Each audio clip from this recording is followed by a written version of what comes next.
Input হচ্ছে xn, যেটা output পাচ্ছে হচ্ছে yn। তারপর আমি প্রসেস করে ফেলছি। এখন হচ্ছে হয়তো তোমার সাধারণত কি হয় যে তুমি কোনো যদি অ্যানালগ সিগন্যাল যদি নিয়ে থাকো, অনেক সময় যেটা হয় ওটাকে আবার ফেরত অ্যানালগে কনভার্ট করতে হতে পারে। সেই ক্ষেত্রে যেটা করা হচ্ছে, তোমার ওই ডিজিটাল সিগন্যাল ওয়াইএন কে আবার ডিএসি মানে ডিজিটাল টু অ্যানালগ কনভার্ট করে আবার ওয়াইটি তে কনভার্ট করতেছে। আচ্ছা, এটা বলতে পারো, একটা উদাহরণ দিতে পারো যেটা কোন সিস্টেম হতে পারে, এরকম একটা সিস্টেম উদাহরণ এক্সাম্পল কি হইতে পারে? স্যার মাইক্রোফোন আর হচ্ছে হ্যাঁ, ধরো মাইক্রোফোন। এই যে আমি তোমার সাথে যে কথা বলতেছি, ঠিক আছে, আমি কি আমার কথা যে আসতেছে মুখ থেকে, এটা কি কি ধরনের সিগন্যাল, মানে কি কি টাইপের স্যার সিগন্যাল? একটা ফিজিক্যাল সিগন্যাল স্যার, এই যে এটা মানে হচ্ছে তোমার মেকানিক্যাল একটা সিগন্যাল, ভয়েস যে বাতাসের প্রেসার চেঞ্জ হচ্ছে, ঠিক আছে, এটা হচ্ছে কি একটা ফিজিক্যাল কন্টিনিউয়াস টাইম সিগন্যাল। তারপর আমরা সেন্সর, এই ক্ষেত্রে আমরা সেন্সর কি, স্যার এই যে মাইক্রোফোনের যে এটা আছে স্যার, হ্যাঁ মাইক্রোফোন, যেটা সে হচ্ছে আমার সেন্সর।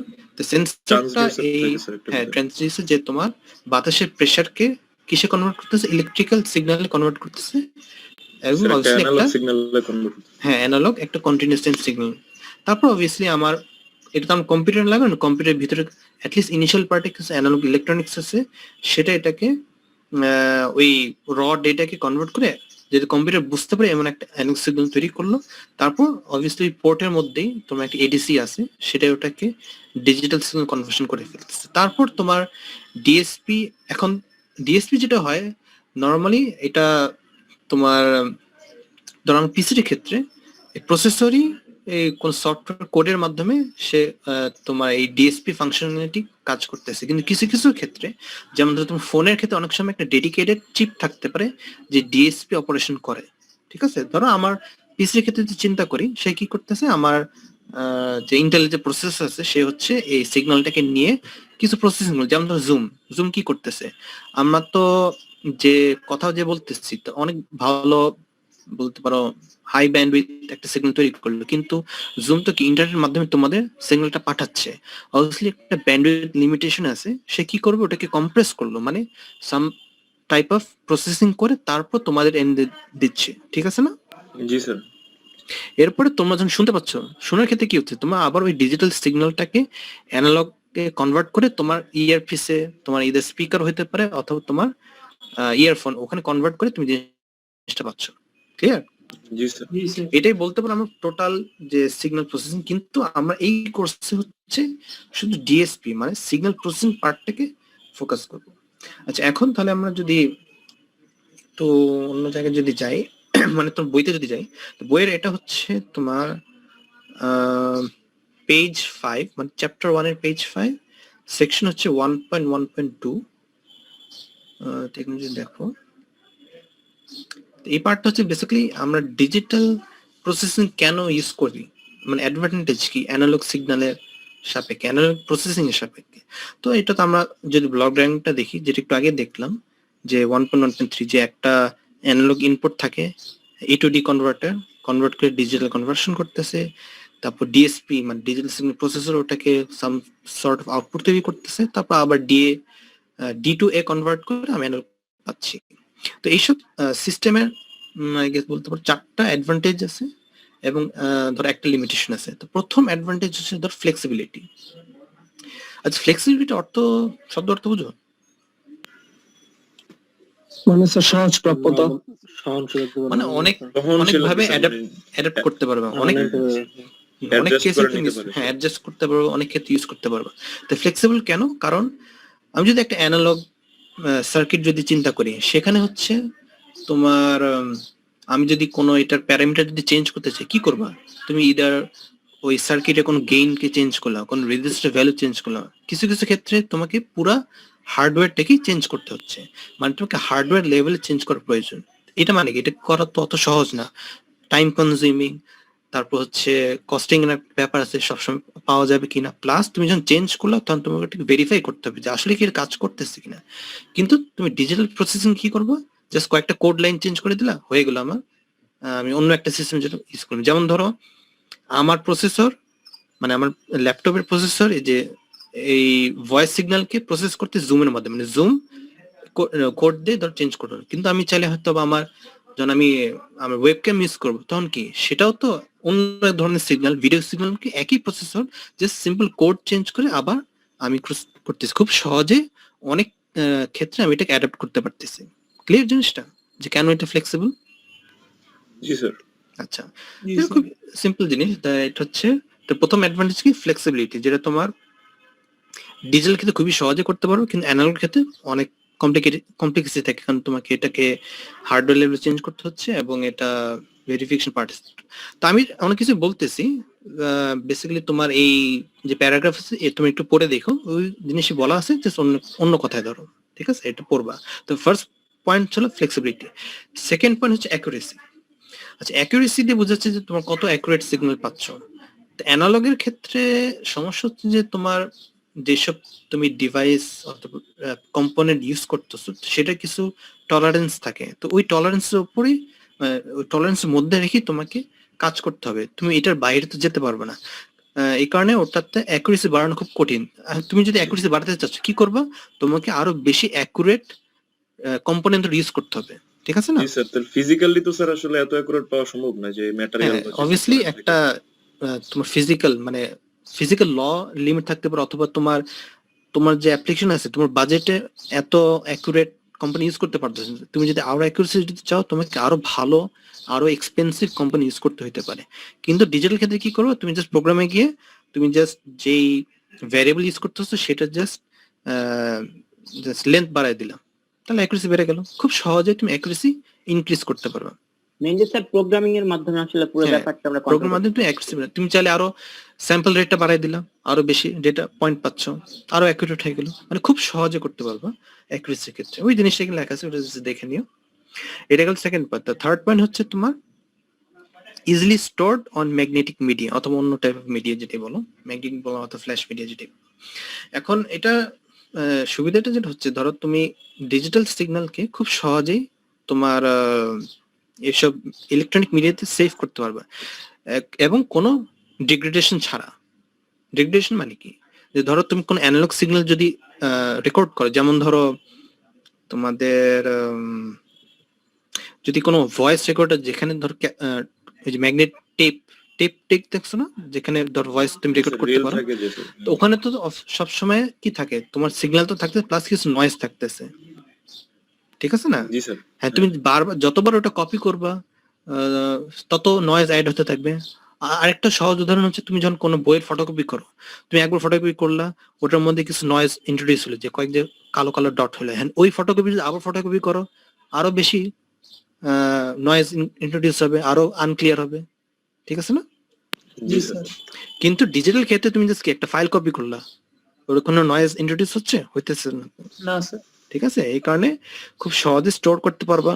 স্টোর করার পর কোনো ডিগ্রেডেশন হইতেছে না, খুব সহজে ট্রান্সমিটও করতে পারতেছো। মানে তুমি জাস্ট কি করলে ফাইল কপি করে কোনো ইন্টারনেট মাধ্যমে অথবা খুব সহজে সেন্ড করে দিতে পারবে। এই কারণে ডিজিটাল সিগন্যাল খুব সহজে স্টোর করতে পারবো এবং কোনো সিগন্যাল ফিডেলিটি অথবা ডিটোরেশন ছাড়া। এটা হচ্ছে আরেকটা অ্যাডভান্টেজ।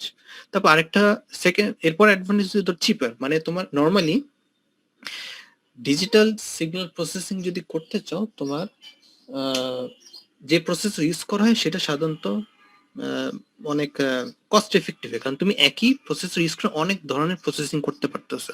কিন্তু অ্যানালগের ক্ষেত্রে তোমাকে প্রত্যেক ইউজ কেসের জন্য তোমাকে আলাদা আলাদা হার্ডওয়্যার ইউজ করতে হবে। যেমন ধরো তোমার সাউন্ড প্রসেসিং জন্য এক ধরনের হার্ডওয়্যার লাগবে, তারপর ধরো তোমার ভিডিও, যেমন ধরো তোমার মাইক্রোফোন, এটা তো বেসিক্যালি অ্যানালগ পার্ট, তারপর হচ্ছে ওয়েবক্যাম, সেটা তো একটা অ্যানালগ পার্ট। এরকম প্রত্যেক অ্যানালগ কেসের জন্য তোমাকে আলাদা আলাদা হার্ডওয়্যার লাগবে। এখানে তোমার ওটা কি অত সহজ না এবং কস্ট এফেক্টিভ না, মানে খরচ বেশি পড়বে বেসিক্যালি, ঠিক আছে না? এবং অত সহজে মডিফাই করতে পারবে না। ক্লিয়ার? জি স্যার। জি স্যার। তা কি কি জানালো অ্যাডভান্টেজ আমাদের? ফ্লেক্সিবিলিটি, খুব ফ্লেক্সিবল ডিজিটাল সিস্টেম, অ্যাকুরেসি তুমি খুব সহজে বাড়াতে পারবা, খুব সহজে তুমি এটা সিগন্যাল স্টোর করতে পারবা এবং স্টোর করে তুমি কোনো ডিগ্রেডেশন ছাড়াই তুমি হচ্ছে এটার ধরো কনভার্সন করতে পারতেছো এবং এটার উপরে কাজ করতে পারবা। এবং এটা সাধারণত এক্সপেন্সিভও না, মানে খুব সহজে এটা তুমি ইমপ্লিমেন্ট করতে পারো এবং অ্যানালগের সাপেক্ষে কস্টিংটা কম পড়তেছে। এটার একটা লিমিটেশন আছে, ধরো তোমার যদি স্পেসিফিকলি তোমার যদি অনেক হাই বিট রেট যদি থাকে, তাহলে তোমাকে কি করতে হচ্ছে, তোমাকে এটাকে প্রথমত A to D কনভার্সন করতে হচ্ছে, তারপর তুমি প্রসেসিং করলা এবং প্রসেসিংটা যদি অনেক কি বলবো যে অনেক প্রসেসিং ইন্টেন্সিভ, মানে অনেক ধরনের কমপ্লিকেটেড প্রসেসিং করতে হচ্ছে, তারপর ওটাকে আবার ডিজিটাল অ্যান্ড কনভার্সন করলে তাহলে তোমার কি টোটাল স্টেপের হচ্ছে সময়টা বেড়ে যাচ্ছে, মানে তোমার টোটাল প্রসেসিং টাইমটা বেড়ে যাচ্ছে। এই কারণে অনেক ক্ষেত্রে একটু স্লো হতে পারে, কিছু কিছু ক্ষেত্রে তোমার অ্যানালগ প্রসেসিংটা খুব ফাস্ট হতে পারে, কারণ ওটা হচ্ছে একদম স্পেসিফিক্যালি ওই কাজের জন্য তৈরি। এখানে ওটাকে এফিশিয়েন্ট এবং খুব ভালোভাবে খুব তাড়াতাড়ি কাজ করতে পারবে। কিন্তু ডিজিটাল সাধারণত কি ওয়ান সাইজ ফিটস অল দিয়ে তুমি এই যে তোমার ধর ল্যাপটপের যে প্রসেস সেটা তো অনেক কাজ করতে পারবে, কিন্তু অনেক ক্ষেত্রে একটু স্লো হতে পারে। অ্যানালগ যদি তোমার সিস্টেম থাকে তাহলে সাধারণত ওই সিস্টেমটা শুধু ওই কাজের জন্যই তৈরি, এই কারণে সাধারণত ওটা বেশি এফিশিয়েন্ট এবং আরো তাড়াতাড়ি কাজ করতে পারে। কিন্তু ওটা ড্রব্যাক কি, যে ওটা সাধারণত বেশি এক্সপেন্সিভ হয় এবং ওখানে তুমি খুব একটা চেঞ্জ করতে পারবে না। ঠিক আছে, জি স্যার। বুঝতে পারছো লিমিটেশন কি? জি স্যার, বুঝতে পারছি স্যার। আচ্ছা, তো এগুলো জাস্ট এই সেকশনটা পড়ে নিও, এখানে তোমাদের 4টা অ্যাডভান্টেজ আছে আর ধর একটা লিমিটেশন আছে। আচ্ছা, এখন আমরা যদি একটু ক্লাসিফিকেশন যদি দেখি, যেমন এটা হচ্ছে সেকশন 1.2.1, আর এটা হচ্ছে ধরো ফিগার 1.2.2। আচ্ছা, এটা হচ্ছে একটা 2 ডাইমেনশন সিগন্যাল। ডাইমেনশন হচ্ছে তোমার একই সিগন্যাল কয়েক ধরনের ডেটা আছে। তো এটা হচ্ছে একটা ইমেজ, ধর ব্ল্যাক এন্ড হোয়াইট ইমেজ। তো বেসিক্যালি প্রত্যেক লোকেশনের জন্য তোমার 2টা অ্যাটলিস্ট লাগবে, ধরো তোমার ডেটা পয়েন্ট লাগবে। এখন যদি কালার সিগন্যাল তুমি একটা কালার ইমেজ যদি চিন্তা করো, তাহলে কি প্রত্যেক পিক্সেলের জন্য কি কি ভ্যালু লাগে? তোমার ধরো ওটার রেড, গ্রিন, ব্লু 8 GB ভ্যালুটা লাগতেছে। তারপর ওই জায়গার তোমার ওটা কি কি বলে, কতটুকু ব্রাইটনেস আছে, কতটুকু ব্রাইটনেস সেটা আছে। অনেক সময় ডেপথ ইনফরমেশন থাকে, মানে তোমরা একটা সিগন্যাল সিঙ্গেল ডাইমেনশন, মানে সিঙ্গেল ডাইমেনশন পরে 2 ডাইমেনশন, মাল্টি ডাইমেনশন সিগন্যাল হতে পারে। ঠিক আছে না? এটা তো আইডিয়া তো আছে মনে হয়, ক্লিয়ার জিনিসটা, যে একটা স্যার সিগন্যাল ডাইমেনশন বলতে স্যার মানে কয়টা মানে এটার একটা পয়েন্টের ভ্যালু কয়টা ভেরিয়েবলের উপর ডিপেন্ড হ্যাঁ করে? কয়টা ভেরিয়েবল আছে, ওইটা। যেমন যত বেশি ডেটা থাকবে তত বেশি ডাইমেনশন হতেছে। যেমন একটা ব্ল্যাক এন্ড হোয়াইটের সাপেক্ষে একটা কালার ইমেজের ডাইমেনশন বেশি, কারণ ওটার বেশি ইনফরমেশন প্রয়োজন একটা পয়েন্টকে ডিফাইন করতে হলে। ঠিক আছে না? যেমন ধরো 2 ডাইমেনশনে তুমি যদি একটা কার্টেশিয়ান কোঅর্ডিনেট 2 ডাইমেনশন তুমি যদি একটা পয়েন্টকে যদি লোকেট করতে চাও, তোমার কয়টা কোঅর্ডিনেট দরকার? 2টা স্যার লাগবে। 2টা, হ্যাঁ। কিন্তু 3 ডাইমেনশনে তোমার কয়টা লাগবে? 3টা 3টা প্রয়োজন। লাগবে। তিনটা। ঠিক আছে, তো এবার যত ডাইমেনশন বাড়বে তোমার তত বেশি ডেটা লাগবে, অথবা কনভার্সলি তোমার যত আহ, একটা পয়েন্টকে ডিফাইন করলে যত বেশি ডেটা দরকার তোমার ডাইমেনশন তত বেশি প্রয়োজন পড়বে।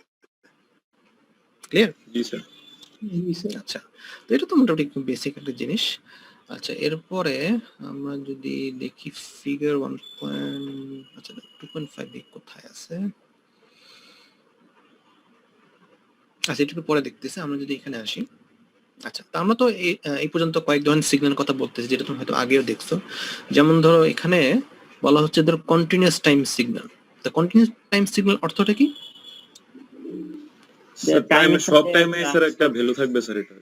মানে এখানে ধরো একটা ডেফিনিশন যদি দেখো, signal that is defined for every value of time in a given interval, মানে প্রত্যেক সময়ের জন্য আমি কোন একটা ভ্যালু পাবো। ঠিক আছে, তেমন যেমন ধরো নিচে বাম দিকে যে আমি সিগন্যালটা দেখতেছি, এখানে কি হচ্ছে, ধরো আমার যদি টাইম নিচে হরাইজন্টাল অ্যাক্সিস তো টাইম আছে, ধরো 1 এর জন্য ভ্যালু পাচ্ছি, 1.1 এর জন্য আছে, 1.001 এর জন্য আছে, মানে প্রত্যেক সময়ের জন্য আমি কোন একটা ভ্যালু পাচ্ছি, তাই এটা কি কন্টিনিউয়াস টাইম সিগন্যাল। ক্লিয়ার? আচ্ছা বলো তো যে এখানে নিচে যে 2টা সিগন্যাল দেখা যাচ্ছে, দুটোর মধ্যে পার্থক্যটা কি? একটা ডিসক্রিট টাইম সিগন্যাল স্যার, বুঝিনি, আবার বলো। রাইট সাইডেরটা স্যার রাইট সাইডেটা ডিসক্রিট। স্যার ওইটাতে স্যার রাইট সাইডে যেটা আছে স্যার এটাতে হচ্ছে কোনো কোনো জায়গায় ভ্যালু নাও থাকতে পারে স্যার। পর্যন্ত দুইটাই কিন্তু কন্টিনিউয়াস টাইম, কিন্তু বাম দিকেরটা হচ্ছে তোমার কন্টিনিউয়াস ভ্যালু আর ডান দিকেরটা হচ্ছে ডিসক্রিট ভ্যালু। Discrete value, জি স্যার। ঠিক আছে, তো এটা হচ্ছে বেসিক্যালি ডিফারেন্স। তো যেমন উদাহরণস্বরূপ তুমি যদি সময়ের সাপেক্ষে যদি ভোল্টেজ মাপো, তো সেটা কি হচ্ছে আমার কন্টিনিউয়াস টাইম এবং কন্টিনিউয়াস ভ্যালু সিগন্যাল। ঠিক আছে, কিন্তু তুমি যদি আই গেস সময়ের সাপেক্ষে কি হতে পারে, ধরো তোমার সময়ের সাপেক্ষে হয়তো বা রেজিস্ট্যান্সের কথা চিন্তা করতে পারবে, রেজিস্ট্যান্স আস্তে আস্তে বাড়তে পারে তখন পাওয়ার তো কানেক্ট থাকে। হ্যাঁ, ধরো কোনো ডিসক্রিট ভ্যালু যেটা ডিসক্রিট মানে কোনো ইনফিনিট রেঞ্জ যেটা নাই, এটা হইতে পারে নাম্বার স্টকস যদি হয়। এখন তুমি যদি আচ্ছা স্টকস হয়তো ভালো এক্সাম্পল না, ধরো তুমি যদি দেখতে চাচ্ছ যে তোমার একটা অ্যাটমে কত energy level, highest energy level কত, ঠিক আছে, সেটা যদি ই করতে, কারণ ওটা তো কোয়ান্টাইজ থাকে, তবে ওটা লেভেল তোমার কি ই থাকবে, ধরো ইদার 1 2 3 কিছু থাকবে, তুমি স্যার ইন্টিজার বা যে কোনো ফিক্সড ভ্যালু থাকবে। জি স্যার। হ্যাঁ মানে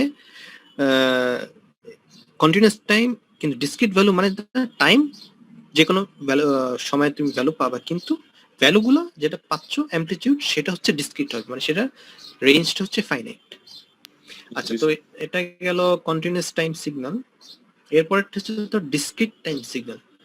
এটা মানে কি যে signal that is defined only for certain specific values of time, মানে কিছু সার্টেন ভ্যালুর জন্য তুমি ভ্যালু পাচ্ছ, মানে যেমন ধরো 1 এর জন্য ভ্যালু পাচ্ছ, 2 এর জন্য। আচ্ছা, একটা জিনিস, কন্টিনিউয়াস টাইমে আমার ইন্ডিপেন্ডেন্ট ভ্যারিয়েবল কি? টাইম। টাইম। টাইম। জি স্যার। ডিসক্রিট টাইমে ইন্ডিপেন্ডেন্ট ভ্যারিয়েবল কি?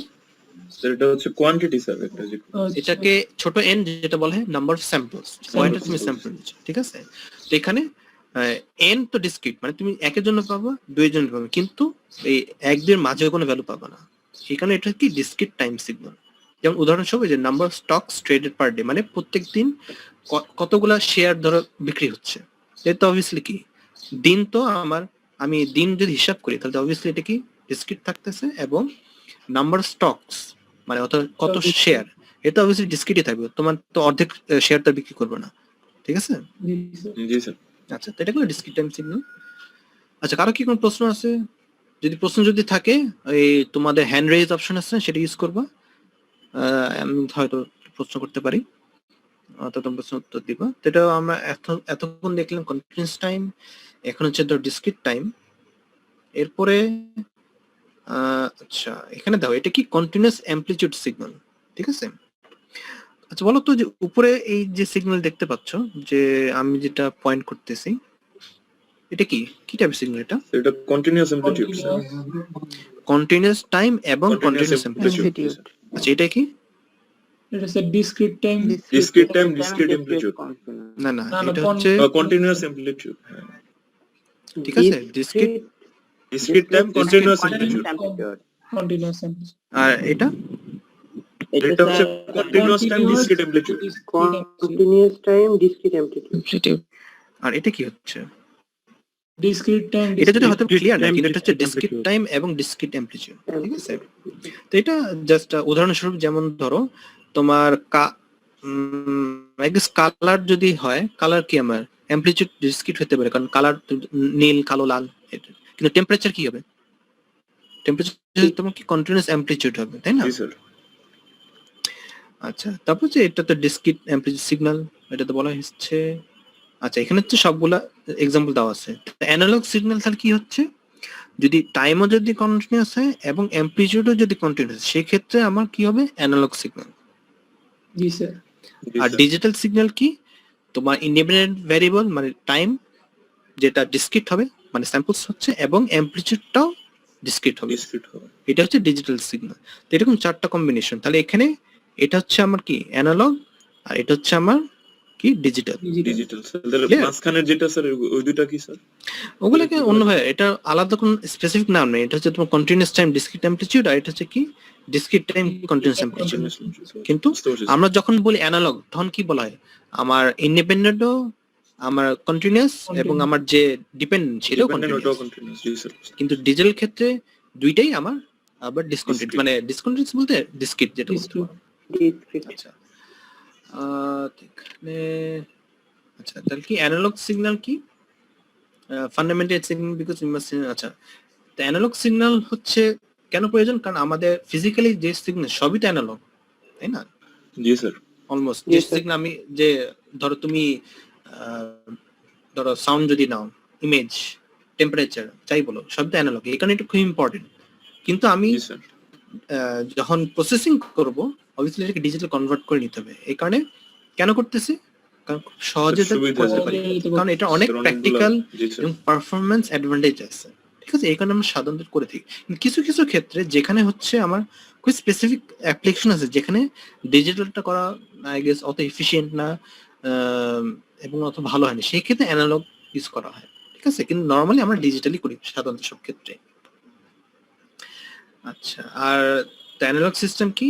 অবভিয়াসলি অ্যানালগ সিগন্যাল ইনপুট এবং অ্যানালগ সিগন্যাল আউটপুট থাকে। অ্যাডভান্টেজ কি থাকে সাধারণত এখানে? তোমার রিয়েল ওয়ার্ল্ডের সাথে ইন্টারফেস করা ইজি, আমার কোনো কনভার্সন করতে হচ্ছে না এবং কোনো ক্লক রেটের উপর নির্ভর করতেছে না। ঠিক আছে, যে আমি কত স্পিড এসব নির্ভর করতেছে। আর ডিজিটাল সিগন্যাল সিস্টেম কি? যেটা ইনপুটও ডিজিটাল, আউটপুট হচ্ছে আমার ডিজিটাল। এটা অ্যাডভান্টেজ আমরা কয়েকটা, যেমন খুব সহজে সফটওয়্যারের মাধ্যমে কি রিকনফিগার করতেছে, মানে কি ফ্লেক্সিবল আছে, তারপর গ্রেটার কন্ট্রোল আছে, অ্যাকুরেসি বেটার আছে, রেজলিউশন বেশি, সহজে প্রেডিক্ট করতে পারবো এবং একই জিনিস বারবার তৈরি করতে পারতেছি। ঠিক আছে, মানে ধরো আমি কোন ডিজিটাল সিস্টেম যে ইনপুট দেই, আমি গ্যারান্টি দিয়ে বলতে পারতেছি যে একই ইনপুট দিলে আমি একই আউটপুট পাবো। কিন্তু অ্যানালগের ক্ষেত্রে তুমি আসলে শিওর হয়ে বলতে পারবে না, কারণ অনেক সময় নয়েজ থাকে, নয়েজ তুমি কন্ট্রোল করতে পারতেছো না, এই কারণে তোমার এটা সবসময় রিলায়েবল আউটপুট নাও দিতে পারে। ক্লিয়ার? জি স্যার। জি স্যার। আচ্ছা, তো এটা গেল এই পর্যন্ত। এরপরে আচ্ছা, আমি যদি বইয়েতে যদি ফেরত যাই,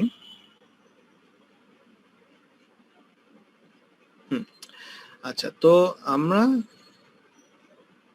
ডিজিটাল সিগন্যালকে সাধারণত এই সাইনোসয়েড দিয়ে রিপ্রেজেন্ট করতে পারি। মানে ধর কমপ্লেক্স সাইনোসয়েড যদি বলি, যেমন ধরো এক্সোফেন, ওই যে এখানে যদি দেখো ডিজিটাল টাইম সাইনোসয়েড সিগন্যাল কেমন রিপ্রেজেন্ট করা যায়, যে x of n equals to A cos omega n plus theta, যেখানে এন হচ্ছে ধরো মাইনাস ইনফিনিটি ইনফিনিটি, কিন্তু এন হচ্ছে আমার ইন্টিজার ভ্যারিয়েবল। তাহলে এখানে এ কি? Sir amplitude. এ হচ্ছে অ্যামপ্লিটিউড, ওমেগা ছোট হাতের ওমেগা হচ্ছে আমার কি এন, ফ্রিকোয়েন্সি।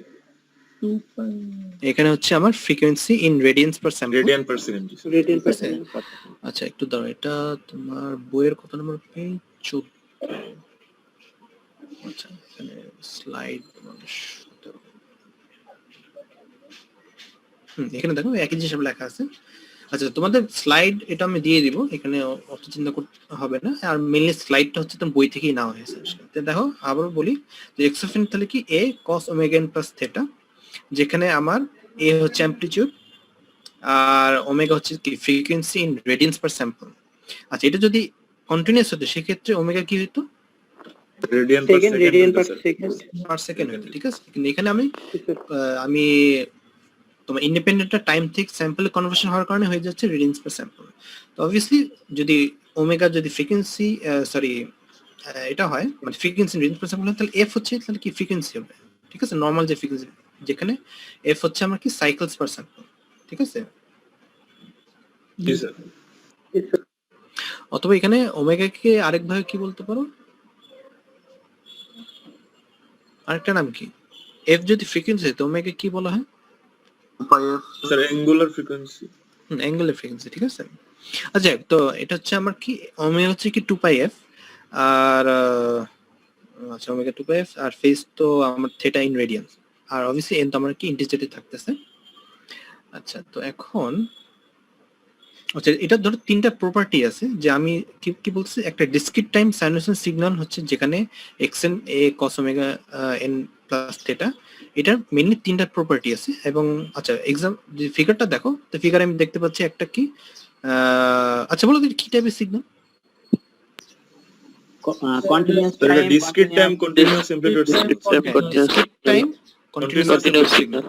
ঠিক আছে, আচ্ছা, তো এটা একটা জাস্ট উদাহরণ। Continuous amplitude. হ্যাঁ, কন্টিনিউয়াস অ্যামপ্লিটিউড। তো এটা মেইনলি তিনটা প্রপার্টি আছে। প্রথম প্রপার্টি কি? B1 যদি দেখো, a discrete time sinusoid is periodic only if its frequency f is a rational number. মানে আমরা কোনো ডিসক্রিট টাইম যদি সাইনোসয়েড যদি হয়, সেটা পিরিয়ডিক কখন হবে? যদি f যেটা আমি বের করব সেটা যদি রেশনাল হয়। রেশনাল মানে কি? রেশনাল মানে পূর্ণ ভগ্নাংশ। স্যার ভগ্নাংশ কিন্তু পূর্ণ সংখ্যার ভগ্নাংশ sir. Ratio of two integers. Integers, হ্যাঁ ঠিক আছে, তো যেমন ধরি যে এক যেটা বলা হচ্ছে xn is periodic only if its frequency f is a rational number. মানে দেখো এই যে রেশনাল নাম্বার মানে কি, form of k1 by k2, যেখানে k হচ্ছে আমি ইন্টিজার। যেমন উদাহরণস্বরূপ 4/7 দাঁড়াও, এখানে দেখি।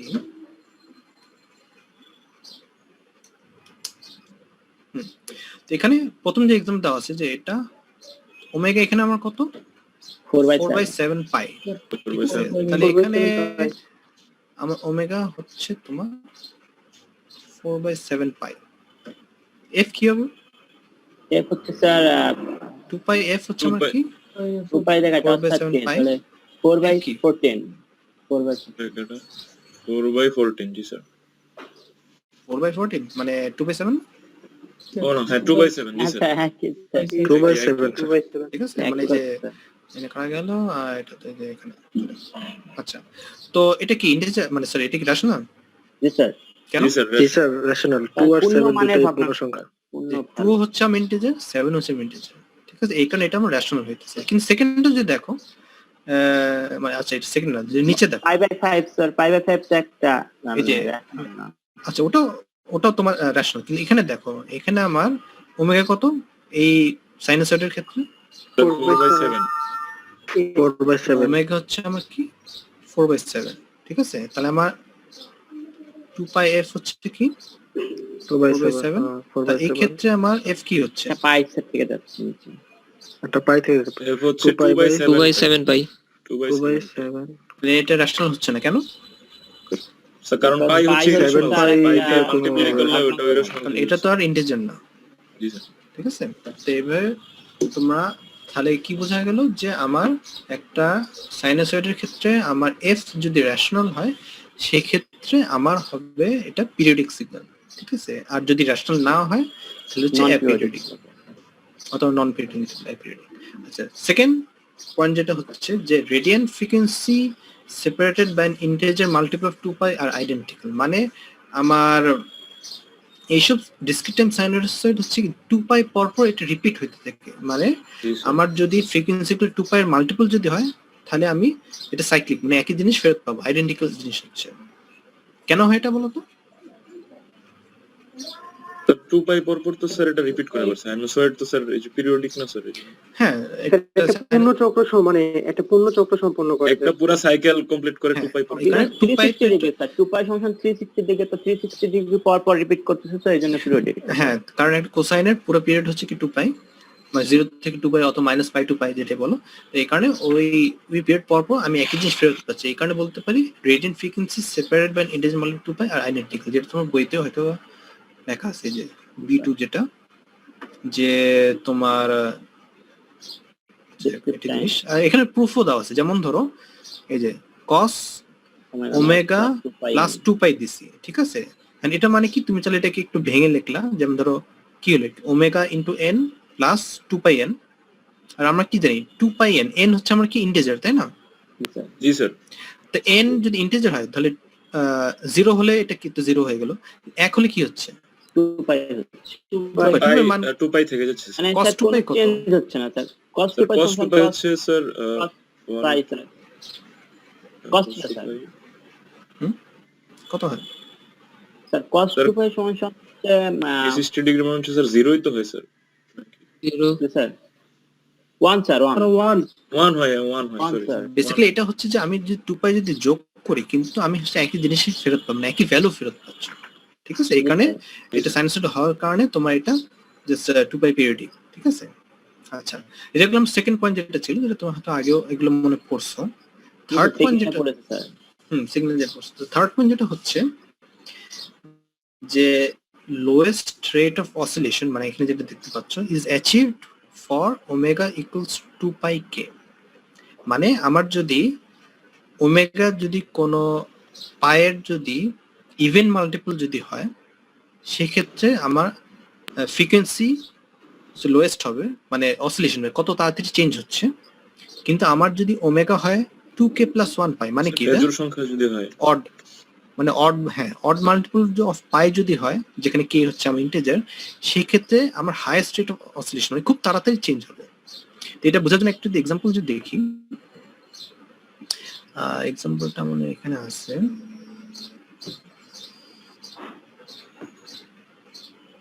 এই যে ধরো আমার xn যদি হয় cos ওমেগা নট n, ঠিক আছে? আর n তো আমার এখানে ইন্টিজার আর পাই ধরো আমি দিচ্ছি ধরো 0, π/8, π/4, π/9 এরকম, π/2 এরকম দিচ্ছি। এখানে দেখো যখন আমার ওমেগা টু 0 সেক্ষেত্রে আমার কসের মান কি হবে এখানে বলতো? দেখতে পাচ্ছ স্যার 1 হবে স্যার, কারণ cos 0 বলা হয়েছে স্যার FA2 ফিক্সড আছে স্যার। cos 0 তো 1। তো দেখো আমার কি অসিলেশনই থাকবে না তখন স্যার। একটা ফিক্সড ভ্যালু থাকতেছে, কোনো অসিলেশন নেই, মানে কি এটা হচ্ছে মিনিমাম, জি স্যার। ঠিক আছে? এখন ধরো আমি এটাকে কি করলাম, ওমেগার মান দিচ্ছি π/8, সেই ক্ষেত্রে আমার কি দাঁড়াচ্ছে? আচ্ছা π/8 মানে কি আসলে এখানে? স্যার আচ্ছা π/8 ওমেগা এ হলে স্যার পাবে এখানে কয়টা স্যাম্পল হবে বলো তো? এক পিরিয়ডে কয়টা স্যাম্পল হবে এখানে? স্যার 8টা হবে স্যার। না, আটটা একটা না পিরিয়ড স্যার, হচ্ছে 2π, 16টা 16টা হবে হবে। স্যার, 16টা। 16টা কেন? কারণ ধরো আমি যদি n যদি চিন্তা করি, n তো আমরা ইন্টিজার, প্রথমে 0 থেকে শুরু করলাম 0, স্যার হাফ সাইকেল হবে 8টা আর বাকি হাফ সাইকেল হচ্ছে 8টা, 16টা হবে। এক দিলে কি হচ্ছে π/8, দুই দিলে কি হচ্ছে π/4, পাবে 4 স্যার। ঠিক আছে? তো এইভাবে তুমি বাড়াতে যদি থাকো দেখবা যে তোমার টোটাল, যদি আমি 2π যদি পেতে চাই আমাকে 16 বার দিতে হচ্ছে, ঠিক আছে না? জি স্যার। আচ্ছা, তাহলে কি এটা মোটামুটি স্যার আস্তে আস্তে চেঞ্জ অসিলেশন হচ্ছে, পাওয়া গেছে। জি স্যার। হ্যাঁ, একটু অসিলেশন আস্তে আস্তে চেঞ্জ হচ্ছে, ঠিক আছে জি না? স্যার। এখন আমি যদি পায়ের মান যদি π/4 দিই, তাহলে দেখো আমার তাহলে টোটাল নাম্বার স্যাম্পলস কত হচ্ছে? একটা পিরিয়ডে 8টা। 8টা। জি স্যার। তাহলে কি এটা সাপেক্ষে এটা কি আরো তাড়াতাড়ি চেঞ্জ হচ্ছে? স্যার এখন দুইটা অসিলেশন হয়ে যাচ্ছে ওইটুকু জায়গার মধ্যে। আর এখন আমি যখন ওমেগা ইকুয়ালস টু যখন π/2 দিচ্ছি তখন কি হচ্ছে? স্যার তখন কয়টা? আরো বাড়তেছে স্যার। 4টা। 4টা আরো তাড়াতাড়ি চেঞ্জ হচ্ছে। এখন আমি যখন ওমেগা ইকুয়ালস টু পাই দিচ্ছি, এখন কি একবার মাত্র +1 একবার দুইটা, জি -1, খুব র্যাপিডলি চেঞ্জ হচ্ছে। দুইটার কি ভিতরে দেখা change যাচ্ছে হচ্ছে। যে আমার ওমেগা যখন 0 তখন মিনিমাম অসিলেশন, ওমেগা যখন আমার পাই তখন হচ্ছে ম্যাক্সিমাম Maximum অসিলেশন। oscillation। কি দাঁড়ালো? যখন আমার ওমেগা হচ্ছে তোমার ইভেন মাল্টিপল অফ পাই যদি হয় মিনিমাম হবে অসিলেশন, আর যদি অড মাল্টিপল পাই যদি হয় তাহলে ম্যাক্সিমাম। ম্যাক্সিমাম হবে। জি স্যার। যেমন ধরো আমার ওমেগা যদি বইতে দেখো, আচ্ছা সাইডে দেখি এখানে আছে, এই যে 2 2k পাই ধরো, ঠিক আছে? তো এখন k এর মান যখন 0 থাকতেছে তখন কি হচ্ছে? 0 হয়ে গেল, তাই না? কিন্তু যখন k এর মান 1 হয় তখন কি হবে? স্যার 2π, 2 পাই থাকবে। সরি 2π তে কি হচ্ছে দেখো, যখন ওমেগা যখন 2π থাকতে তখন কি আমার এই যে মিনিমাম অসিলেশন আবার হচ্ছে আবার, মিনিমাম। কারণ এটা তো 2π পিরিয়ডিক, তো এখানে জাস্ট 2π অ্যাড করতে থাকলে একই জিনিস ফেরত পাচ্ছি। ক্লিয়ার জিনিসটা? তো কি দাঁড়ালো আমার? প্রথমটা ছিল যে আমরা যদি f যদি রেশনাল হয় তাহলে পিরিয়ডিক হবে, না হলে অ্যাপিরিয়ডিক। আর এবং এটা তো 2π পরপর তো রিপিট করতে থাকে, এখানে কি যে আমার রিটার্ন ফ্রিকোয়েন্সি হচ্ছে separated by integer multiples of 2π, অথবা বলতে পারো যে cyclic frequency separated by integer multiples আর আইডেন্টিক্যাল। মানে আমার যদি 2π সেপারেশন যদি থাকে তাহলে আমার ফ্রিকোয়েন্সি আইডেন্টিক্যালি হবে। আর থার্ড ছিল যে আমার যদি ওমেগা যদি ইভেন মাল্টিপল পাই হয় তাহলে হচ্ছে মিনিমাম অসিলেশন হবে, আর যদি অড মাল্টিপল অফ পাই হয় তাহলে কি হবে? Maximum oscillation. ক্লিয়ার? স্যার এটা সাইন ওয়েভের জন্য কি স্যার চেঞ্জ হবে না জিনিসটা? একই জিনিস, সাইনের জন্য হবে, কোসাইনের জন্য হচ্ছে। এটা হচ্ছে যে সাইনোসয়েডের কথা বলা হচ্ছে, ঠিক আছে? জি স্যার। আচ্ছা, এটা গেল তোমাদের এটা কি পেজ 20। আচ্ছা, তো ওয়েলার্স ফর্মুলা দেখছো না আগে? জি স্যার। জি স্যার দেখছি। জি স্যার।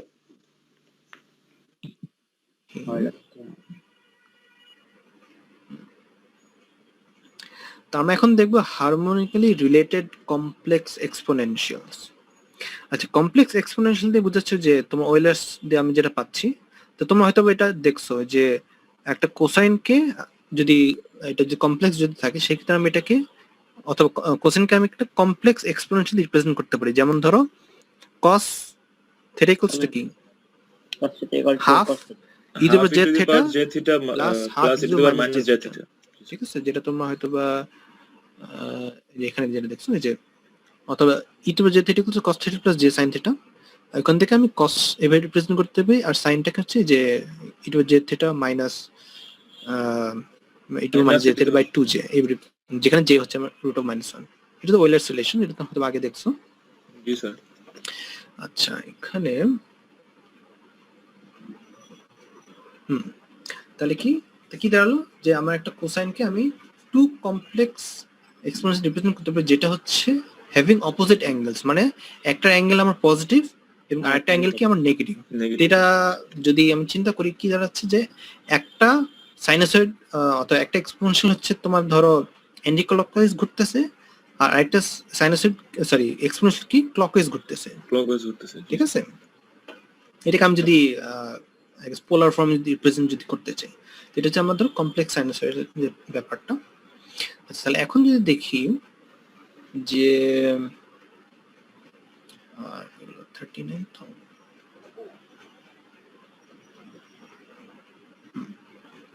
তো হারমোনিকলি রিলেটেড কমপ্লেক্স এক্সপোনেনশিয়াল। আচ্ছা, এটা কি কেন, এটার নাম কেন দেওয়া হচ্ছে? প্রথমত কমপ্লেক্স এক্সপোনেনশিয়াল কেন বলা হচ্ছে?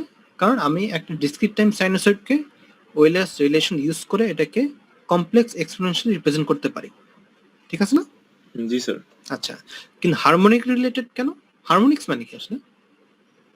স্যার এটা একটা পার্ট স্যার, আসলে এটা মানে এই যে ভ্যালু চেঞ্জ করলে যে একটা পার্ট আমরা পাইতেছি যে তোমার হারমোনিক্স পড়ছো না? ওই যে তোমার যে যখন ফুরিয়ার করা হয় কি হচ্ছে যে ধরো এক বেস যে সিগন্যাল পাচ্ছ ফ্রিকোয়েন্সি, তো ওটাকে মাল্টিপল পাও না? জি স্যার, এটা তো n Repeat সংখ্যক হতে থাকে, থাকে। n এর বিভিন্ন ভ্যালুর জন্য একটা হ্যাঁ। হারমোনিক্স এর ভ্যালু পাওয়া যায়। তা আমরা ডিসক্রিট টাইম কি দেখছি যে 2 পাই পর পর রিপিট হতে থাকে, এই কারণে এটা কি হারমোনিক্স থাকে। এই কারণে তো এই কারণে বলা হচ্ছে যে এটা হচ্ছে হারমোনিক্যালি রিলেটেড কমপ্লেক্স এক্সপোনেনশিয়াল। এখন যদি এটা দেখি যেমন ডিসক্রিট টাইমের ক্ষেত্রে কি হচ্ছে, যদি আমি পিরিয়ডিক যদি সিগন্যাল যদি চাই তাহলে কি হবে, ধরো এফ নট হচ্ছে কি 1/n, যেখানে n হচ্ছে আমাদের ইন্টিজার। তা হারমোনিক রিলেটেড আমি এক্সপোনেনশিয়ালি কেমনে রিপ্রেজেন্ট করতে পারি, যেখানে skn ইকুয়ালস টু আমার e to the power j 2 pi k f not n, যেখানে আমার f নট হচ্ছে কি আই গেস কি 1/n স্যার, 1/n, অথবা তোমার কি হচ্ছে এখানে 1/n ক্যাপিটাল n যেটা, ঠিক আছে? n হচ্ছে আমরা বেসিক্যালি এক্সটেন্সেড কয়টা আমার স্যাম্পলস আছে বেসিক্যালি। যেমন ধরো তোমার যদি ধরো 10টা স্যাম্পল থাকলে কি 0 থেকে 9 হবে, 0 থেকে শুরু করতেছি, ঠিক আছে? যেখানে k এর মান হচ্ছে কি 0 প্লাস মাইনাস 1 অথবা প্লাস মাইনাস 2। তো এটাকে বলতে হবে একটা হারমোনিকলি রিলেটেড কমপ্লেক্স এক্সপোনেনশিয়ালকে এভাবে আমি রিপ্রেজেন্ট করতে পারতেছি। আচ্ছা, এটা হলো আর 39। বড় হাতের স্যার, বড় হাতের n টা কি স্যার আসলে বুঝলাম না স্যার। বড় হাতের হেন হচ্ছে আমার টোটাল কয়টা স্যাম্পলস আছে আসলে, আর ছোট হাতের n টা কি স্যার? তাহলে কততম স্যাম্পল, কততম স্যাম্পল, ঠিক আছে? আর f নোটটা কি স্যার?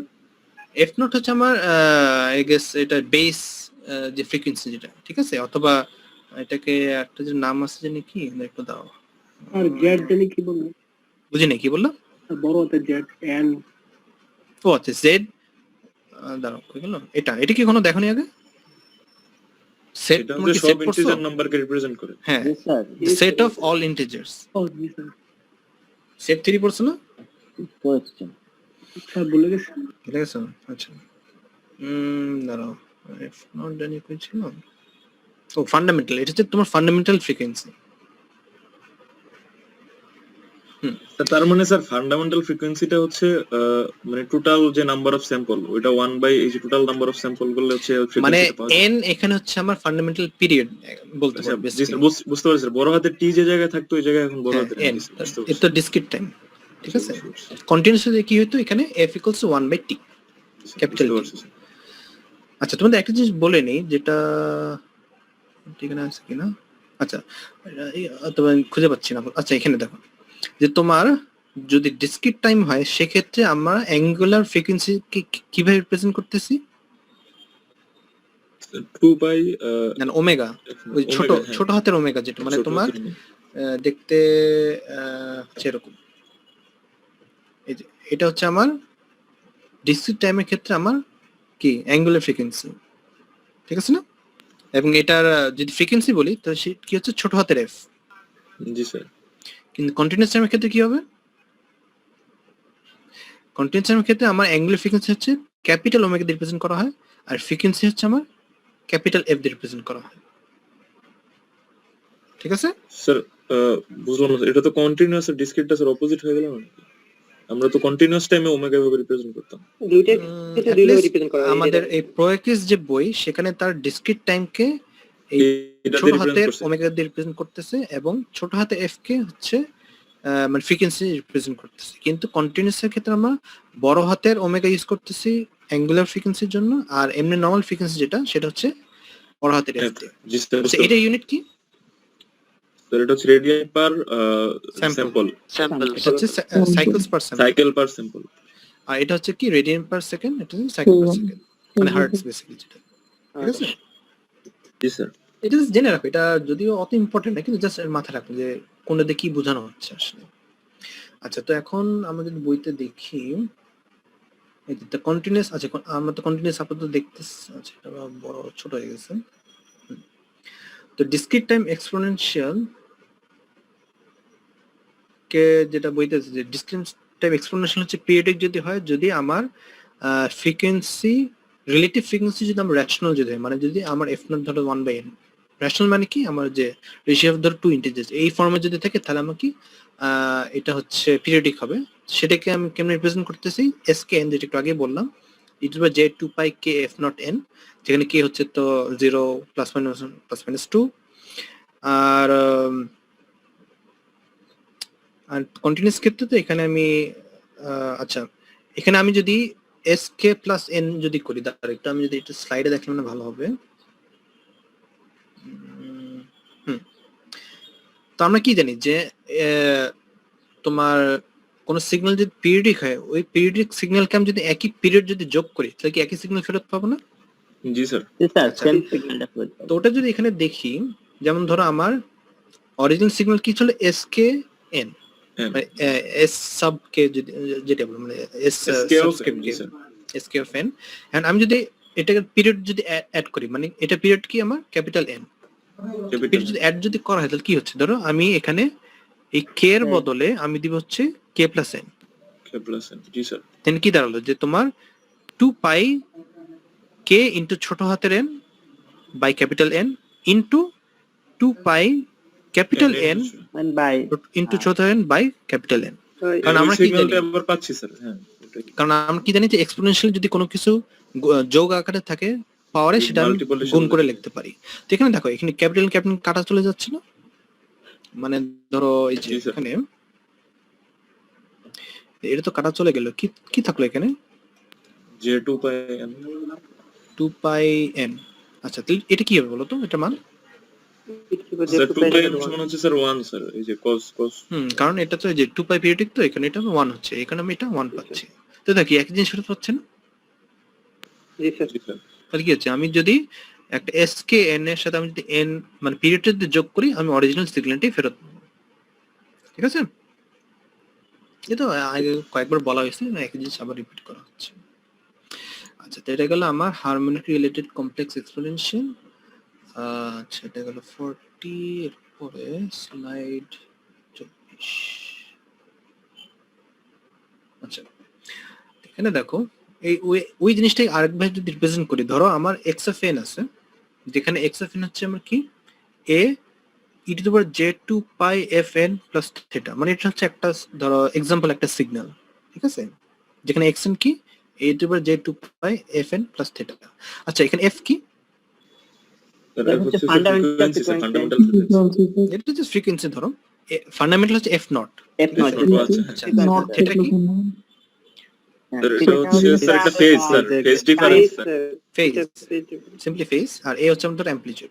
এখন আমি কি করতেছি, বলতে চাচ্ছি যে আমি যদি এক্স এন এর সাথে যদি এটা পিরিয়ডকে যদি যোগ করি, মানে ক্যাপিটাল এন, তাহলে আমি একই জিনিসই ফেরত পাবো। এটা প্রুফটা কি? প্রুফটা যদি এখানে দেখো, যে আমার যদি লেফট হ্যান্ড সাইডটা যদি খেয়াল করে দেখি,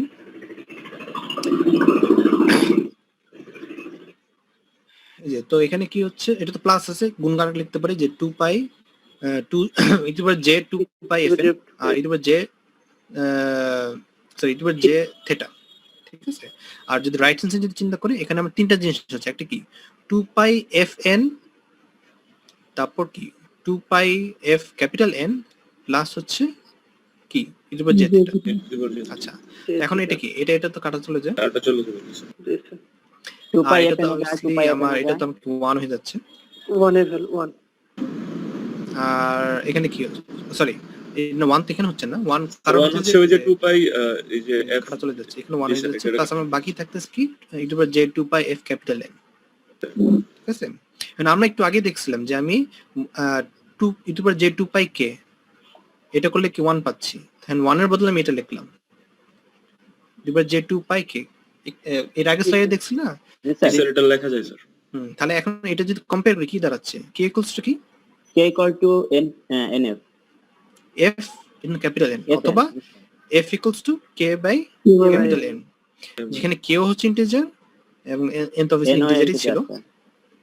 আচ্ছা তাহলে কি দাঁড়ালো, একটা ইন্টিজার ভ্যালু আসছে স্যার। তাহলে কি দাঁড়াচ্ছে আমার f এটা একটা হচ্ছে পিরিয়ডিক সিগন্যাল এটা রেশনাল আসছে স্যার, রেশনাল rational। ভ্যালু আসছে। তো f হচ্ছে কি k by n, এখানে এটা রেশনাল হচ্ছে। আর আমি যদি এটাকে উল্টাভাবে লিখি যে n equals to তোমার কি হবে k by k by f, F f আচ্ছা তো n নট মানে কি n not মানে স্যার ফান্ডামেন্টাল পিরিয়ড, মানে এটা ফান্ডামেন্টাল ডেফিনিশনটা কি, ফান্ডামেন্টাল কখন হবে যদি আমার k টা মিনিমাম হয়। স্যার চিন্তা করি মানে তুমি ধরো একটা রেশিও বের করলে, রেশিওটা সিম্পলেস্ট ফর্ম যখন পাবা সেটার যে মানগুলো পাচ্ছ সেটাই হচ্ছে আমার তোমার ফান্ডামেন্টাল পিরিয়ড। এটা এই ক্ষেত্রে তো sir total number of sample যেটা এটা। হ্যাঁ এখন এটা যদি এক্সাম্পল দিয়ে দেখি, ফান্ডামেন্টাল পিরিয়ড বলা যেতে পারে।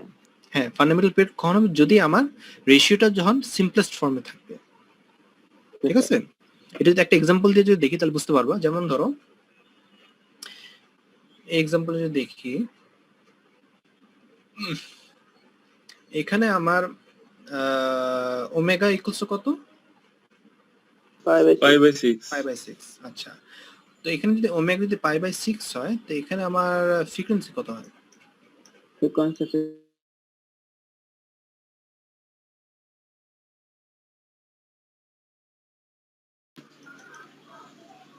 স্যার এফ হচ্ছে 1/3 স্যার। Sir, 1/,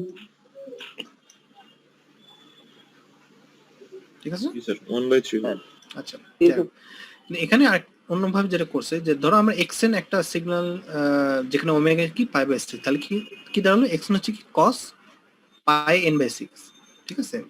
আচ্ছা আমরা একটু আগে হয়তো দেখেছিলাম যে f ইকুয়ালস টু কি আমার k/n, তাই না? k/n তাহলে n ইকুয়ালস টু কি আমার তাহলে k by f k by f আচ্ছা এখন আমি এটাকে যদি ফ্রিকোয়েন্সি ওমেগা যদি কনভার্ট করতে চাই কি করতে হবে এটাকে, না 1 by স্যার 2 পাই লাগাই এড করতে হবে স্যার।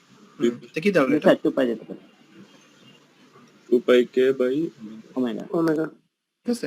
আচ্ছা এখানে একটা জিনিস তার ভুল করছে, এখানে এটা ক্যাপিটাল ওমেগা হবে না, এটা হচ্ছে ছোট হাতের ওমেগা, কারণ এটা হচ্ছে ডিসক্রিট টাইম সিগন্যাল, ঠিক আছে। আচ্ছা তাহলে কি দাঁড়ালো যে আমি যদি n বের করতে চাই যেটা হচ্ছে আমার পিরিয়ড, সেক্ষেত্রে আমার কি হবে 2 পাই k বাই ওমেগা। তো আমার এখানে পাই হচ্ছে কি সরি ওমেগা হচ্ছে কি π/6, ঠিক আছে না? জি স্যার। আচ্ছা তো কি দাঁড়ালো এখানে 2 pi k by π/6 12 k। 12 k জি স্যার। আচ্ছা তো এখানে আমার ফান্ডামেন্টাল পিরিয়ড কি দাঁড়ালো, স্যার কে এর মান যখন 1 তখনই তো স্যার ফান্ডামেন্টাল পিরিয়ডটা মানে ফান্ডামেন্টাল পিরিয়ডের ডেফিনিশন কি ছিল যে আমার যখন মিনিমাম কত ভ্যালুর কে এর জন্য ভ্যালু মিনিমাম থাকবে সবসময়। মিনিমাম কত ভ্যালুর জন্য তুমি হচ্ছে একটা ইন্টিজার মান পাচ্ছ, ঠিক আছে। হ্যাঁ ঠিক আছে না? এটাই আচ্ছা স্যার। তাহলে এখানে আমার ফান্ডামেন্টাল পিরিয়ড কি দাঁড়ালো 12। আচ্ছা তোমরা সবাই কি আমার কথা শুনতে পাচ্ছ? অনেক ভালো জি, স্যার। জি, জি স্যার শুনতে পাচ্ছি স্যার। আমার ইন্টারনেট একটু সমস্যা করতেছে, যাই হোক শুনতে না পারলে বইলো। তো আমার n হচ্ছে 12 k ইকুয়ালস টু 1, তো কি দাঁড়ালো এখানে আমার ফান্ডামেন্টাল পিরিয়ড হচ্ছে 12 যেখানে k হচ্ছে 1। আচ্ছা k 1 দিয়ে অর্থ কি বোঝায়? স্যার সবচেয়ে কম ইন্টিজার তো স্যার এটাই স্যার। হ্যাঁ কিন্তু এটাকে যদি ফিগার ওয়াইজ যদি রিপ্রেজেন্ট করি তাহলে k দিয়ে বোঝাচ্ছে এনভেলপ সাইকেল আমার কয়টা হচ্ছে। আমি যদি নেক্সট পেজটা দিই তাহলে বুঝতে পারবো। এই যে দেখো এখানে আমার যে xn cos of pi n/6, তো এখানে এটা তো একটা ধরো 2 পাই মানে একটা সাইকেল বেসিক্যালি। তো এখানে আমার একটা সাইকেলে কয়টা স্যাম্পল থাকবে ফান্ডামেন্টালি কত 12টা 12টা থাকবে। 12টা। তো 12টা হইলে আমার কি একটা এনভেলপ সাইকেল হচ্ছে, মানে দেখো এই যে k equals to 1 হইতেছে, ঠিক আছে। মানে বেসিক্যালি কি স্যার বলতেছে কে এর মানটাকে একটা সাইকেল রিপ্রেজেন্ট করতেছে। কে এর মান 1 মানে মানে একটা এনভেলপ সাইকেল, ঠিক আছে। তো এই এনভেলপ সাইকেল এক যদি পেতে চাই আমাকে 12টা স্যাম্পল লাগবে, মানে জি, এটা জি। যদি একটা যদি পেতে চাই আমাকে মিনিমাম কয়টা লাগবে? 12টা স্যাম্পল। 12টা স্যাম্পল। 12টা লাগবে জি স্যার। আচ্ছা, এখন যদি পরে একটা এক্সাম্পল দেখে আরো ক্লিয়ার হবে। তো এখানে আমার ওমেগা হচ্ছে পাই 8 পাই বাই 31। আচ্ছা, তো 31 এখানে এক্সএন কে বাই লিখলাম, এন কেন বের করবো 2 পাই কে বাই ওমেগা, একইভাবে তো ওমেগা লিখে দিলাম। তো কি দাঁড়ালো এখানে? পাই পাই কাটা গেল, আর উপরে হচ্ছে 31 চলে গেল, আর 2 স্যার 8 কাটা 4। আচ্ছা, এটা তো আমার এখন ইন্টিজার। এন যদি ইন্টিজার পেতে চাই, কে এর কত দরকার? এর মান 4 হইতে হবে স্যার। আর 4 দিলে আমি তাহলে 4 4 কাটা চলে তাহলে যাবে। কি দাঁড়ালো যে আমার ফান্ডামেন্টাল পিরিয়ড হচ্ছে n not 31 for k equals to 4। এটা অর্থ কি? যে আমি যদি envelope cycle। 7টা হবে স্যার। আমার যদি envelope 4টা cycle-এর এনভেলপ সাইকেলে envelope cycle যদি আমার মিনিমাম 4টা দরকার, যদি আমি n নট ইন্টিজার দিতে চাই, এটা অর্থ বোঝাচ্ছে যে আমি যদি k এর মান যদি কমাই দেই, আমি n এর মান ইন্টিজার পাবো না। জি স্যার, n এর মিনিমাম মান কয়টা integer এনভেলপ পাবেন। সাইকেল দরকার যাতে করে আমি পিরিয়ডটা ইন্টিজার ভ্যালু পাচ্ছি, ঠিক আছে? জি স্যার। জি স্যার। আচ্ছা, স্যার এনভেলপ সাইকেল বলতেছে কেন স্যার আমরা এটা? এই যে envelope দ্বারা কি এটা বোঝাচ্ছে? হচ্ছে একটা এনভেলপ, 2টা 3টা 4টা। আচ্ছা, মানে খামের মতো বোঝাইতেছে জিনিসটা, মানে হ্যাঁ। উপরের পার্টটাও আছে নিচের পার্টটাও আছে এরকম। মানে এই সাইকেল যে সাইনোসয়েড, কোসাইন, একটা ওয়েভফর্ম পূর্ণ সাইকেল আর কি। পূর্ণ কয়টা আমার দরকার যাতে কয়টা করে আমি মানে পিরিয়ডটা স্যার এখানে এই যে অর্ধেক দেখাইছে, তো এই জন্য একটু ওদের মানে প্রবলেম হচ্ছে চিন্তা করতে। প্রথম থেকে দেখাইলে 0 থেকে শুরু করলে ঠিক ছিল। না, কোসাইন না এখান থেকে শুরু হয়। স্যার এটা বুঝতে পারছি স্যার, সমস্যা নাই, কিন্তু ওই যে এনভেলপ কথাটা কেন ইউজ করছে এটা জানতে চাইছি। এটা নাম এনভেলপ, কারণ এটাকে তুমি যদি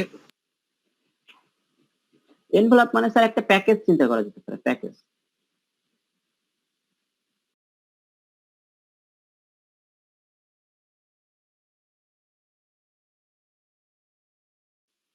হ্যালো, এটা জাস্ট একটা নাম, ঠিক আছে? জি স্যার, বুঝতে পারছি স্যার। তাহলে কি দেখতে পাচ্ছ যে আমার যদি আমি পিরিয়ডটা যদি ইন্টিজার পেতে চাই, এখানে মিনিমাম আমার 4টা এনভেলপ সাইকেল লাগবে, কারণ এর চেয়ে কম যদি নেই আমার পিরিয়ড পাবা কিন্তু ইন্টিজার হবে না আসলে। যেমন ধরো এই যে যদি প্রথমটা যদি দেখি, দেখো আমার এই যে প্রথম যে এনভেলপ সাইকেল চিন্তা করি, এখানে দেখো আমার এটা এই স্যাম্পলটা কি একটু আগে না? জি স্যার। এই কারণে আমি তো ফুল তো পাচ্ছি না, কারণ আমি যদি এখানে কয়টা আছে 1 2 3 4 5 6 7 8, আমি যদি এন 8টা যদি নেই, এনভেলপ 1-এর একটু কম পাচ্ছি, ঠিক আছে? কিন্তু আমি যদি 31টা যদি নেই, এক্সাক্ট ওই এই পয়েন্টে পাচ্ছি, পুরোটা ফিক্স এই পাচ্ছি, মানে ধরো 4টা সাইকেল পাবো, ঠিক আছে? বুঝতে পারছো? জি স্যার। জি স্যার বুঝতে পারছি। 31 মানে কি 31টা অ্যাটম? স্যাম্পলস, কয়টা স্যাম্পলস আছে? এই যে একটা তুমি যদি গুনো দেখবে যে এখানে 31টা আছে। 31টা আছে জি স্যার, 31টা আছে। আচ্ছা, এখন যদি পরে একটা एग्जांपल দেখি যেখানে হচ্ছে স্যার অ্যাপিরিয়ডিক। এখানে কি কোনো এরকম হিসাব আছে স্যার, কয়টা স্যাম্পলে একটা এনভেলপ হয় এরকম? বুঝি নাই, কি বললা? স্যার কয়টা সাইকেলে মানে কয়টা স্যাম্পলে একটা এনভেলপ হয় এরকম কি কোনো হিসাব আছে? এখানে হ্যাঁ হিসাব আছে, কিন্তু এটা তুমি যদি ইন্টিজার ভ্যালু চাও সেক্ষেত্রে তোমাকে 4টা সাইকেল ধরতে হবে। মানে এই যে দেখো, বলো তো এখানে আমার একটা এনভেলপের জন্য কয়টা স্যাম্পল দরকার বলতে পারবে এখানে? Sir 31/4 sir. 31/4 মানে তোমার এটা কত দাঁড়ায়? এটা হচ্ছে তোমার যদি স্যার, ক্যালকুলেট যদি চিন্তা করো তাহলে 31/4 স্যার 7 পয়েন্ট সামথিং হবে 6.2, স্যার। মানে তোমার 6.2 সংখ্যক স্যাম্পল দরকার আমি যদি একটা এনভেলপ যদি পেতে চাই, ঠিক আছে না? কিন্তু এটা তো ডিসক্রিট টাইম, অবভিয়াসলি আমাকে ইন্টিজার ভ্যালু লাগবে। তাহলে আমার কি দাঁড়ালো, আমি 4টা 8টা আসলে কিভাবে স্যার? কোনটা 8 পাই n বা 8 pi by 31। Omega equal to 8 pi by 30। প্রশ্ন দেখো, প্রশ্নে দেওয়া আছে না, প্রশ্ন এখানে ওমেগা মান কত, মানে এই যে এটাকে এভাবে রিপ্রেজেন্ট করতেছি।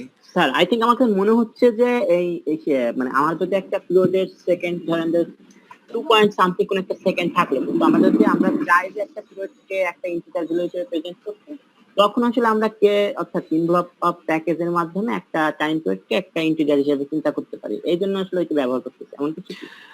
মানে এন নট সংজ্ঞা হচ্ছে আমি কে এর মান মিনিমাম কত দিলে আমি এটাকে ইন্টিজার ভ্যালু পাচ্ছি। তো এখানে আমি কে এর মান কত দিলে 4 দিলে ইন্টিজার হচ্ছে, তাই না? জি স্যার। কিন্তু কে এর মান যদি 8 দেই তাহলে কি পাবো ইন্টিজার? না স্যার, জি না পাবো না, পাবো তো, পাবো না। 8 দিলে স্যার, জি স্যার পাবো স্যার, পাবো পাবো। হ্যাঁ, কিন্তু এটা তো কিন্তু মিনিমাম তো আর হচ্ছে না, স্যার মিনিমাম হবে তাই না? মিনিমাম 4, এই কারণে এটা হচ্ছে ফান্ডামেন্টাল পিরিয়ড। মানে আমি যদি 8 দিই তাহলে কি পাবা, এটা কত হবে? স্যার 62 হয়ে যাবে স্যার। হ্যাঁ, এটাও কিন্তু তো পিরিয়ড হবে, কিন্তু এটা ফান্ডামেন্টাল হবে না। স্যার এটা দুইটা পিরিয়ড একসাথে কাউন্ট মানে এটা হচ্ছে একটা হারমোনিক হবে, ঠিক আছে? আচ্ছা, এখন যদি পরের এক্সাম্পল যদি দেখি, যেখানে আমার অ্যাপিরিয়ডিক, এই যে এখানে দেখো, এখানে ওমেগা হচ্ছে কত? 1/6। 1/6। তাহলে আমার কি দাঁড়াচ্ছে? 2 পাই কে বাই 1/6, 12 পাই কে। তো এটাতে কে যতই দাও না কেন, কোন ইন্টিজার ভ্যালু দিলে ইরেশনালি থাকবে স্যার সব সময়। irrational মানে এটা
লাস্ট এক্সাম্পলে হচ্ছে এখানে পিরিয়ডিক হইতেছে না।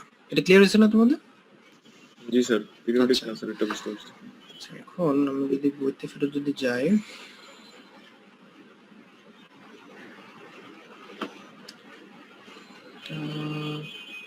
স্লাইড ছিল নেক্সট পার্ট। আচ্ছা, একটা এক্সাম্পল যদি দেখি আমাদের বইতে, যে এক্সাম্পল তোমার, এটা হচ্ছে এক্সাম্পল 1.3.1, এটা পেজ হচ্ছে 18। তো এখানে বলা হচ্ছে যে আমার, আচ্ছা একটু বড় করে দেখি,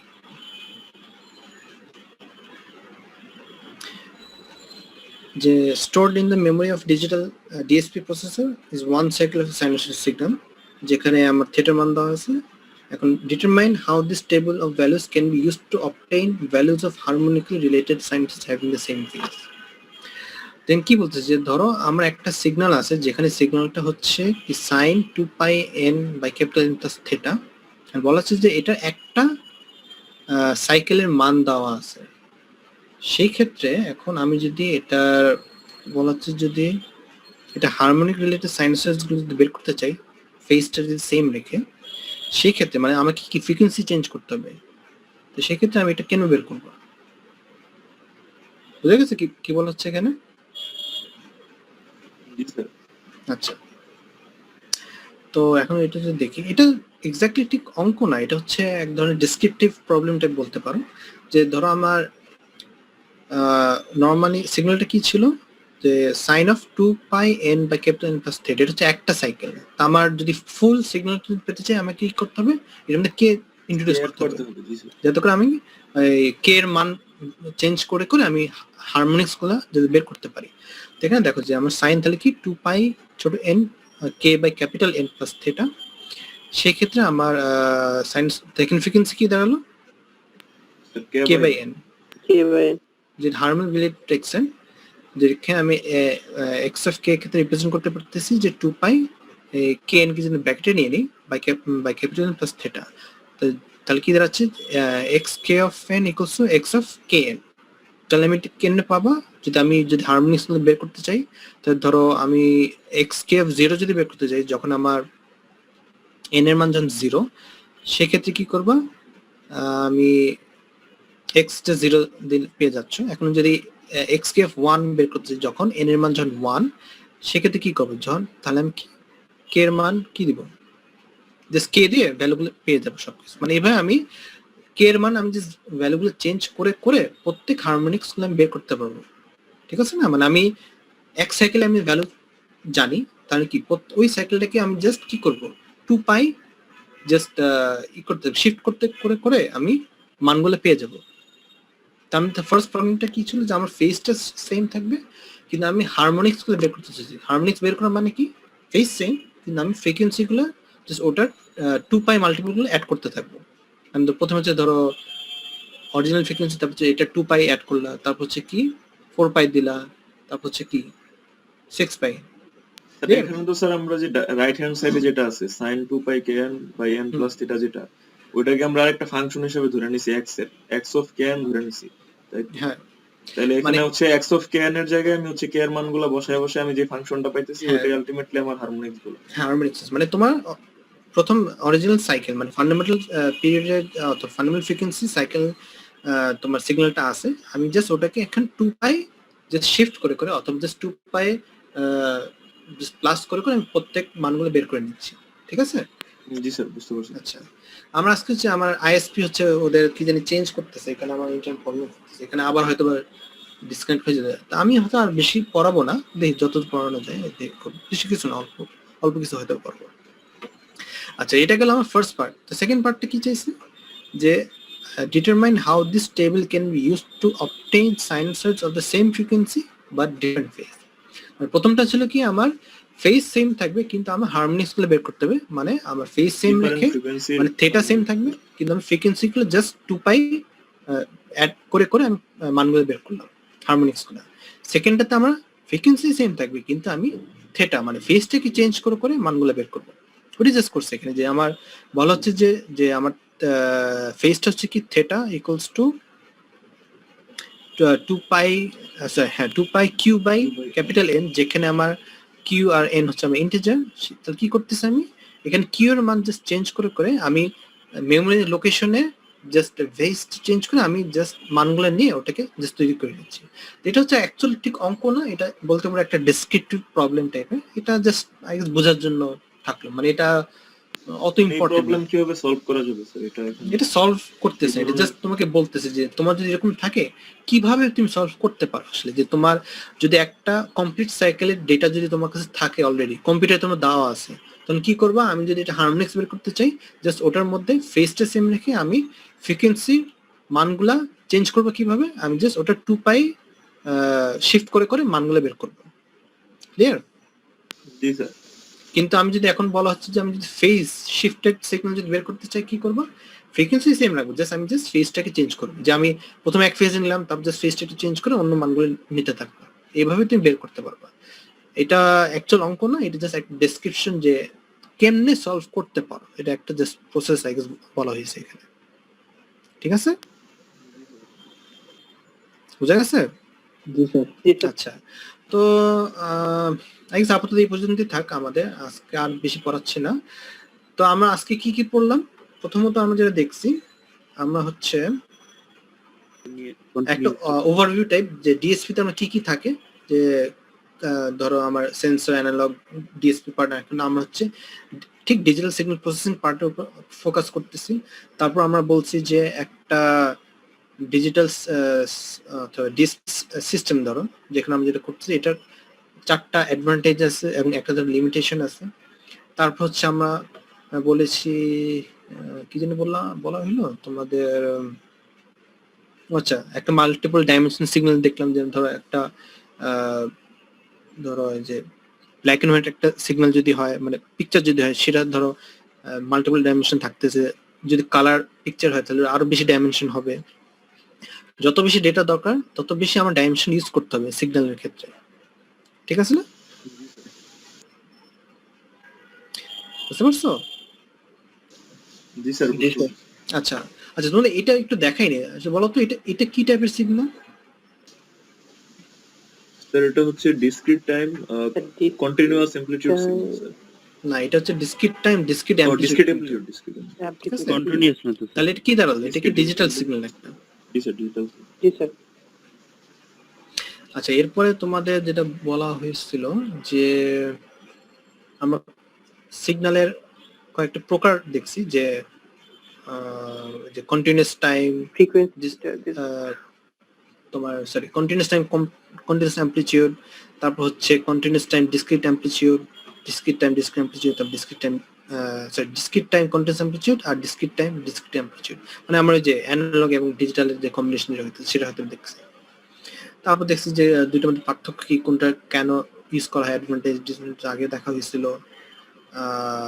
সেটা গেল এখানে। এরপরে আমরা হয়তো দেখছি যে ওয়েলার্স যে হারমোনি রিলেটেড যে এক্সপোনেনশিয়াল, সেটা কেন কিভাবে করতেছি, কারণ ওয়েলার্স ফর্মুলা আছে, ওখান থেকে আমরা বের করলাম। তারপর ওটা থেকে দেখানো হলো যে তুমি যদি এটা হারমোনিক রিলেটেড এক্সপোনেনশিয়াল কেন হচ্ছে, কারণ আমি একটা সাইনোসয়েডকে ওয়েলার্স রিলেশন ইউজ করে ওটাকে এক্সপোনেনশিয়াল রিপ্রেজেন্ট করতে পারি, এবং এটা পিরিয়ডিক হওয়ার কারণে এটা হারমোনিক রিলেশন থাকতেছে, কারণ আমি 2π রিপিটিং থাকতেছে। ঠিক আছে না? জি স্যার। আচ্ছা, তোমাদের কারো কি কোনো প্রশ্ন আছে এই পর্যন্ত যা যা পড়ানো হয়েছে? যদি প্রশ্ন থাকে জিজ্ঞেস করতে পারো, সময় আছে বলে। কারো কি কোনো প্রশ্ন আছে?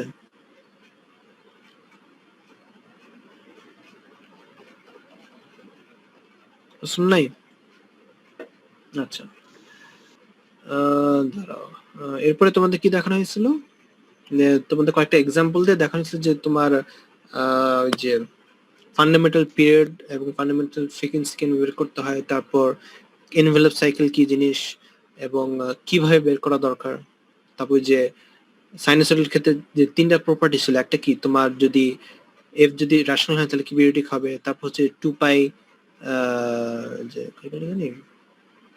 যেটা যে আমার ডিসক্রিট টাইম সাইনোসয়েড হচ্ছে কি frequency separate by integer multiple হলে কি আইডেন্টিক্যাল হচ্ছে, এবং 3 নাম্বার কি ছিল যে আমার যখন ওমেগা যদি লোয়েস্ট হয় তাহলে হচ্ছে মিনিমাম এটা অসিলেশন থাকবে। ওমেগা যদি আমার ইভেন মাল্টিপল যদি হয় তাহলে কি lowest Lowest rate of oscillation. Oscillation, আর যদি অড মাল্টিপল হয় তাহলে কি হাইয়েস্ট রেট অফ অসিলেশন। আচ্ছা,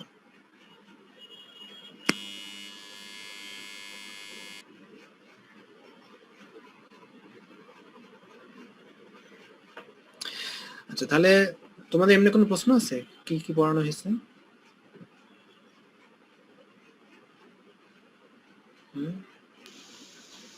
আর কি কোনো প্রশ্ন?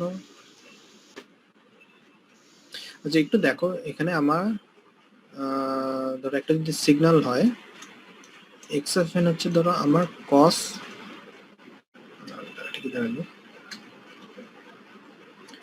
এটা হচ্ছে কস ধরো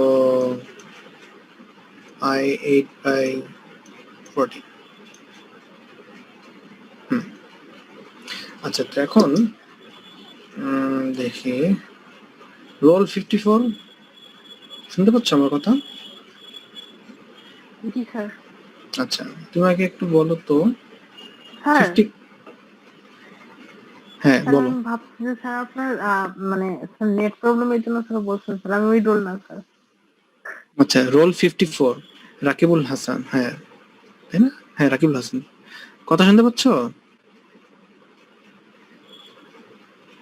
কি ঘুমিয়ে গেছো নাকি? ক্লাস উপস্থিত নাই? রোল 54, তোমার রোলটা একটু লিখে রাখলাম।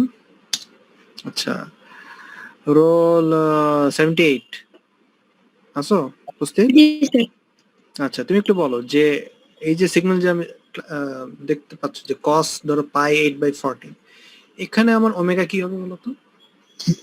আচ্ছা এখানে একটা n আছে, n তো দেই নি, the n pi.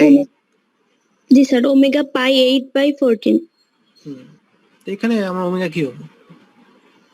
Sir omega হবে ওমেগা হচ্ছে পাই 8/14। ঠিক আছে, π8/14। তাহলে এখানে ফ্রিকোয়েন্সি কি হবে? ফ্রিকোয়েন্সি ইকুয়াল টু স্যার 2 মানে 2 পাই এফ এটা দিয়ে বের করতে হবে স্যার। মানে ওমেগা ইকুয়ালস টু কি 2 পাই এফ, তাহলে এফ তাহলে কি দাঁড়ালো? F equal to F equal to হচ্ছে 2 pi divided by omega. F equals to 2 pi divided by omega, ঠিক বলতেছো? স্যার ও সরি উল্টা না, ওমেগা ডিভাইডেড বাই 2 পাই। এখানে ওমেগার মান কত? ওমেগার মান পাই 8 ডিভাইডেড বাই তাই না? 14। পাই 8 বাই 14, তাহলে কি দাঁড়ালো? 4/14 মানে ধরো আমার পাই বাই তো চলে গেল, আর উপরে হচ্ছে 2 এখানে 4 বাই 14, তাই না? জি স্যার।